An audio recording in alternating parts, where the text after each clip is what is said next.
உக்ரைனுக்கு தேர்தல் நடத்தப்பட வேண்டும். ஜெலன்ஸ்கிக்கு கடும் அழுத்தம் தரும் ட்ரம்ப் நிர்வாகம். உக்ரைனில் அதிபர் மற்றும் நாடாளுமன்ற தேர்தல்களை நடத்த அமெரிக்கா விரும்புவதாக அதிபர் டொனால்டு டிரம்பின் சிறப்பு தூதர் தெரிவித்துள்ளதாக தகவல் வெளியாகியிருக்கிறது. இதுகுறித்து உக்ரைன் மற்றும் ரஷ்யாவிற்கான டிரம்பின் சிறப்பு தூதர் கீத் கெல்லாக் வெளியிட்டிருக்கும் அறிக்கையில் இந்த ஆண்டு இறுதிக்குள் தேர்தல்கள் நடக்கலாம் என்று குறிப்பிட்டிருக்கிறார். மேலும் ரஷ்யாவுடன் ஒரு போர் நிறுத்தம் எட்டப்பட்டால் தேர்தல் நடத்தப்பட வேண்டும் என்றும் அவர் தெரிவித்துள்ளார். பெரும்பாலான ஜனநாயக நாடுகள் போர்க்காலத்தில் தேர்தல்களை நடத்தியுள்ளன.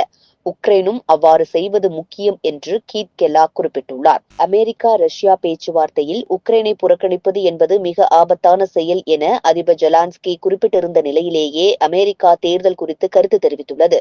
அமெரிக்க அதிபராக தேர்வு செய்வதற்கு முன் உக்ரைன் ரஷ்யா போரை ஒரே நாளில் முடிவுக்கு கொண்டுவர முடியும் என்று ட்ரம்ப் அடிக்கடி கூறி வந்தார். அது மட்டுமின்றி ட்ரம்பும் கெல்லாக்கும் உக்ரைன் போரை முடிவுக்கு கொண்டு வருவதற்கான ஒரு ஒப்பந்தத்தை உருவாக்குவதற்கான திட்டத்தில் தாங்கள் பணியாற்றி வருவதாகவும் கூறியுள்ளனர்.